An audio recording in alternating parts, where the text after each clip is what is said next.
Welcome back to the Comfee Mug channel. I have some arcane style shader highlights for you today. Remember to like the video on your way in, and let's get started. So what we have going on today is 3 different options for you guys. I wanted to do a little bit of a challenge in the same style as my Banner of Souls short film series, and a lot of that is going to be in the arcane style. But these are the 3 options. I'm going to be building it completely from scratch, and I'm also going to be racing against the clock because I have 2 hours to complete it. I'll show you guys a little bit here. I do have some pre-made objects. Is the crystal what you guys want to go with first? All right, so I think that we will start off with the crystal, and if I finish it under the amount of time, then we'll move on to one of these. Getting straight into it here, I just have my shader editor open, and then I'm also going to open up the compositing editor. I am working in Eevee. Samples are pretty low, and then the color management is on standard, and I do have Node Wrangler enabled. There we go. So now we have our reference going here. I'm gonna get rid of that. So what do we have here? It looks like we have a little bit of an edge detecting system going on. That'll be in our geometry nodes. Oh shoot, do I remember which nodes I used for that? Oh no. We have some depth with the deeper blue color, and I want that to be consistently in the middle of the crystal. I don't want it to be just a 2D texture overlaid on top of this. And then we have a little bit of light passing through these edges here and a reflection as well. So maybe we can start off with a Fresnel node. See what that's looking like. It's already giving us that outer edge lighting effect. Just get a little bit of those edges around. And we're also going to add we could go one of 2 ways, and I'll show you what I'm thinking here. But what I want to do right now is add the base texture. I'm trying to stay as organized as possible while also moving as fast as possible. So now what we can do is just crank this up a little bit, and we're starting to get a sort of fake edge, kind of like this, although I don't want it to be too much because I might just change it to a geometry node edge detector. But for now, this should work pretty nicely. I will change this to smooth. I don't want it to be completely smooth all the way around. So I'm going to add something that we added for our grass texture. By the way, highlight videos on YouTube, so check that out. But now I think what I'll add 2 noise textures, and then I'm going to change this to object. I don't want too much in this one because we're working with a pretty smooth object. So I'm going to reduce the noise for this here. And now if we see what that's doing all here is we have a little bit of that brush texture going through the Voronoi. Again, it has a little bit of depth to it. And how we can create that depth artificially without doing like a translucent BSDF is we can add a mix. We'll actually want to change this to vector. Vector! And now I can either do window or reflection. What that'll give us is this really strange texture that moves with the camera. So right now it's on reflection. I don't want too much of this effect. Yeah, so now we have a little bit of this is how you would get like a reflective material. I'm trying to remember how I got a depth to it though. Maybe using window? Yeah, okay, so if you do window, then it'll give you more of that depth. What we're seeing right now is that the texture is getting squashed because window has a weird effect in that it doesn't exactly know which axis the texture is supposed to be on. So now we have a similar result, but I can stretch the windowed. Yeah, then the texture should go back to normal, but I don't want too much of this again. Okay, cool. So now we have just a little bit of that depth, not too much. Maybe we don't need the texture to be that big. Maybe we can just stick this at 20 for scale. The habit of trying to stay organized is too strong. I can't. Everything has to line up perfectly. So I'm just gonna color pick our, wait, what? Why didn't that? Oh, that's weird. Oh, okay. So I can't color pick the reference image apparently. So we'll just try to find these colors on our own. We'll see what this looks like. Yeah, there we go. What do you guys think? Should it be more like on the blue side of things, or a little bit more like turquoise, almost like ice? So now that we have that, I'm going to add our Fresnel node back into the mix of things here.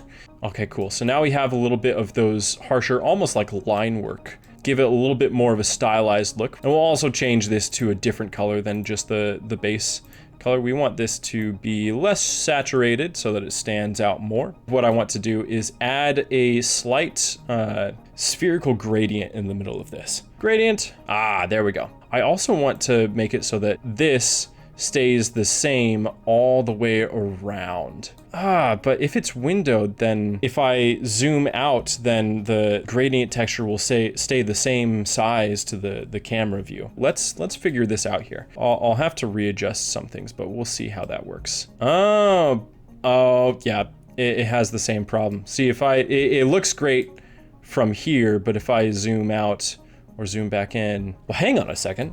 Oh my goodness, I've been going about this the completely wrong way, and I didn't even realize that I already had the Fresnel node here. Okay, so gradient texture, it's doing what I want it to do, but only if we're this close. Oh my goodness, why didn't I think of this? If I, especially because I already had the Fresnel node on the screen here. Yeah, there we go. Okay. So I'm going to decrease this, so we have, yes, oh, and now if I move back, it stays the same size. Oh, that is exactly what we want. I'll probably just want to add it as a darken. So this is our base texture, right? And then, yeah, we now have that core. I don't want too harsh of a transition. Yeah, now we have a sort of wispy effect to it all. But one major thing that we're missing is the gloss right here, the reflectiveness. So right now it looks pretty flat, and we don't want it to stay looking like that. We can try this one of two ways, but I'll start off with the gloss BSDF. This is what our gloss is looking like right now, and it already looks pretty good. We do have a little bit of like stylized modeling and whatnot, so it doesn't look too bad, but I do want to add some more stylization to it.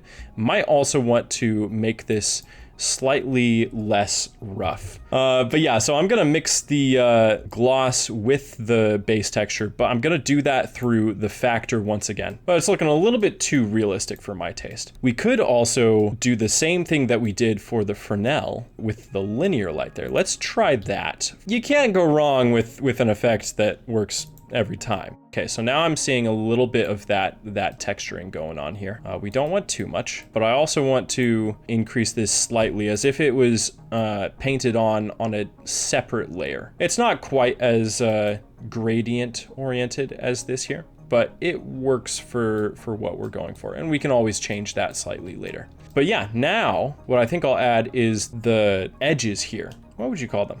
Edge markings? I even did a tutorial on this and I completely forgot what they're called and how to do this, but I know it's in the geometry node tab, so I'll just add a new geometry node setup here. I think it's edge angle. Yes. Okay, cool. And now we have a new parameter down here. We'll call this edge. And now we can add a color attribute. We'll just type in edge and we'll see if anything shows up. Okay, cool. Yeah. So we have quite a lot going on here, but we really just want these outer edges, the thicker lines. Oh, that's interesting. I'm actually liking how this is kind of looking like hatching without me having to do much work to it, because I was going to add like some noise to block out certain elements of this and whatnot, but it's looking pretty nice already. All right, cool. So we have that edge hatching effect. I kind of like it. It is different than the very pristine look of these here, but I don't know. This just, I think it gives it some more character that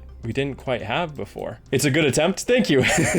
I appreciate that. But the thing that I'm seeing here is that this texture is looking a little bit too plastic. We'll probably want to do a little bit of something to our base texture here. Oh, you know, I know what we can do. Okay. And that'll adjust the normals of our Voronoi texture. Yeah, there we go. So now it's soft, it's subtle. But yeah, so now I do want to address this glossy BSDF because it's not quite working for me. But I have another idea. It might not be something that you guys are aware of, but it's something that I find quite fun. Yeah. So the Voronoi, it's squashing on those lines and it's stretching out in the bigger areas. And now I can have some harsher edges while having some softer edges, and that's typically how Arcane does their shading. Yeah.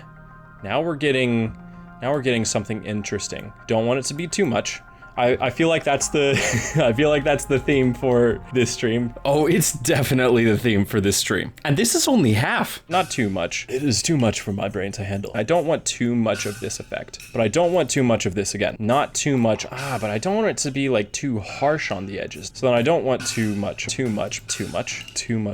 just very subtle. And now we're going to create an artificial glossiness that will have that kind of stylized effect. And we might actually want to do a little bit more. Yeah, okay, there we go. So this now is going to be a lot less realistic, and you can tailor it to the type of style that you want. Oh, this is interesting. Yeah, now we're breaking up the texture a little bit. There we go. Okay, I'm liking how this is turning out. And now it always helps to add a little bit of an outline. So I'm just going to add a new material here.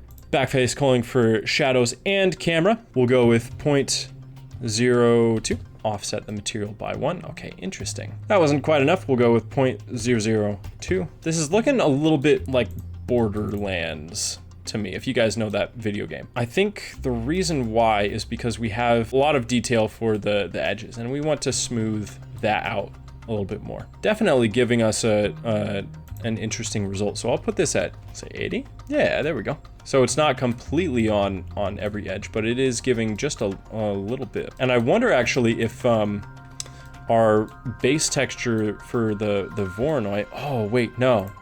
We're going to add one more overlay for our base texture. Okay, we'll give it a little bit of room because we're working with a new Voronoi texture here, and we want to give it another color ramp. Color ramps are the GOAT. Color ramps are what we love. Color ramps are food for the soul. Disregard that. Anyways, we are just defining the shapes of each side. We can add this back into our full output. Interesting. It's not defining the edges quite like I had imagined. I'm confused. Maybe that was the problem. Maybe if I increase this to 2. We don't have quite the exact look, but it is adding a little bit of outer texture. Okay, wonderful. Now I do want to soften the main core. Let's see how we can remedy that. I think it just has to do with the value of this texture. Now it's kind of looking like an anime shader. There we go. That's interesting. Not perfect, but slightly better. And then we'll change this. Yeah, there we go. Now we're having things be a little bit more subtle. What I think I'll do is add a little bit of compositing effects. It'll still all be in 3D, but it is going to add a little bit of a painted look. So we're going to add a Kuwahara filter. Already you can see the difference. It just gives it a little bit of a softer look. And so it cleaned up some of the edges a little bit. So now everything's looking a lot softer. It's looking a lot more stylized. We are using a little bit of a crutch with the compositing nodes here, but hey, if it's in Blender, we can use it. So now we have something that's a little bit more unique and stylized. It's not perfect or exact to the type of like glossiness over here, but I think that the base texture itself is looking a lot like this texture here. Also cool because I didn't do a test run for this beforehand. I'm just trying to figure this out. I did do a test run for the gold, but this one I did not have enough time to do a test for. So you're getting this completely live. And you'll get a whole lot more live content as well as this full members only stream where I go into a lot more depth about the individual node functions and whatnot by becoming a YouTube member or joining the Patreon. And I want to say a huge thank you to all of my Elder Mug members over on Patreon for making all of these videos free for you guys on YouTube. Without the Elder Mugs, there would be no Comfee Mug channel, so seriously, thank you guys so much for your support. And now, let's get back to the stream highlights. I wonder if we can just add a slight amount of reflection. Yeah, okay. I like that, because I don't want things to just be completely static. Oh, there we go. Now we're getting some more solid edges. Yeah, there we go. It's not perfect, but it does work. I'm very happy about that. I will decrease the multiply though. But yeah, any other suggestions for this particular shader? Anything else that you guys think I've missed? Looks like water. Yeah, that's it. I'm thinking that it looks quite a lot like ice right now. Yeah, like ice. Overlay, it needs an overlay. Which part? The glossiness? I'm tracking with you here. This is interesting. I think you might have cooked with that one, Halal. I like this. Yeah, I do like how the overlay changed the sort of aesthetic to it. You're saying I need an additional global roughness. I agree. And I'm just realizing I forgot to add its ability to change with the color of the light. So I'll add both of those at the same time. Oh, you know, I think the issue with that is just because how much the core itself is moving.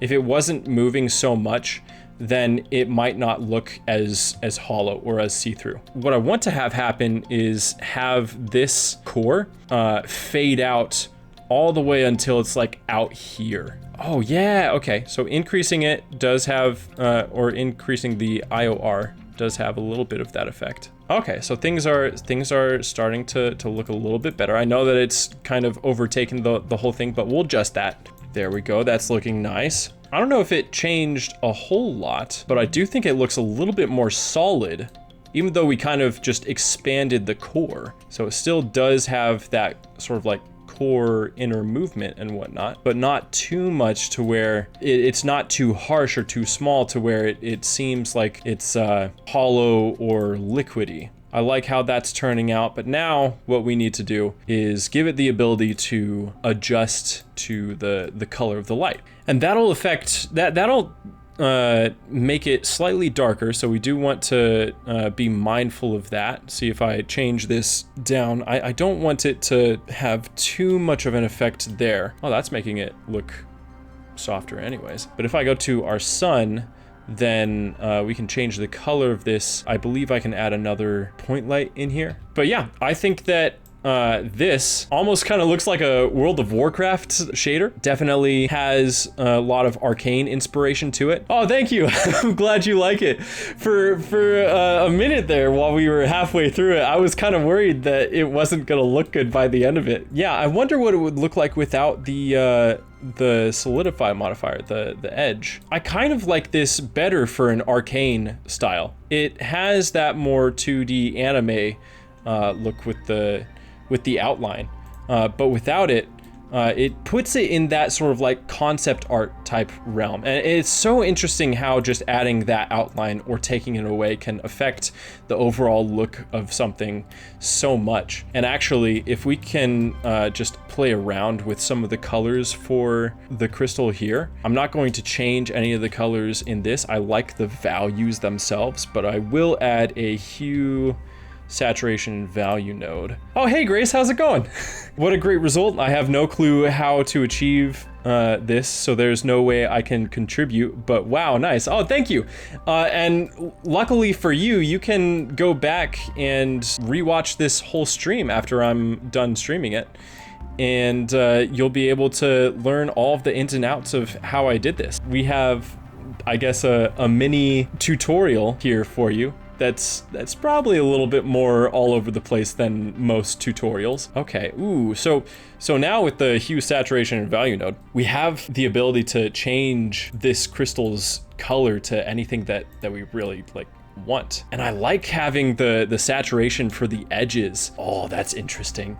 I really like how vibrant that is. Nice. And then we can obviously change the saturation and increase it to however we want, as well as the value. I wonder if there's any glare. Did I add a glare node to the? I didn't. Okay, so I'm just gonna add a quick glare node here. Yeah, okay. Oh, that's cool.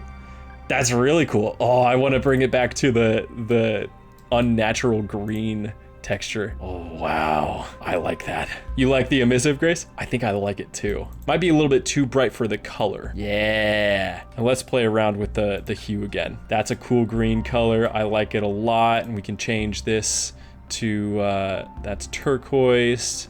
We're getting back to our base color, like our original color. And this is, ooh, purple's pretty cool. But for a purple color, it would probably have to have a stronger emission. And the reason for that is because certain colors have different inherent values. So things like purple, blue, all of these colors on this side are going to have an innate or an inherent darker value than anything that's on this side here. And so you'll probably have to increase certain values, or in this case, emissions more than something like this would need, because that might be a little bit too bright. So we'll bring this back down to 4 or something. I like this too. This is kind of like a magical type stone that you would see.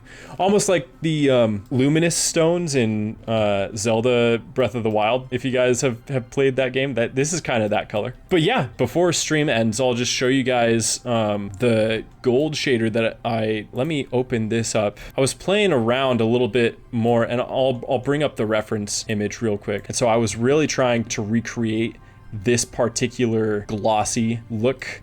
It's like a line that just goes all the way around her helmet. So this is the shader that we ended up making on stream for the crystal. I am very happy with how it turned out, and then this is the gold shader that I am in the works with. I'll probably end up using this. By the way, Patreon people, I posted a new poll for what assets you guys will want for next month, and Arcane is one of them. So make sure you go vote on which asset pack you want for this month, and check out the full VOD of this video by becoming a member. And if you want to learn my top 3 tips for making arcane style shaders in Blender, you can check out this video right here.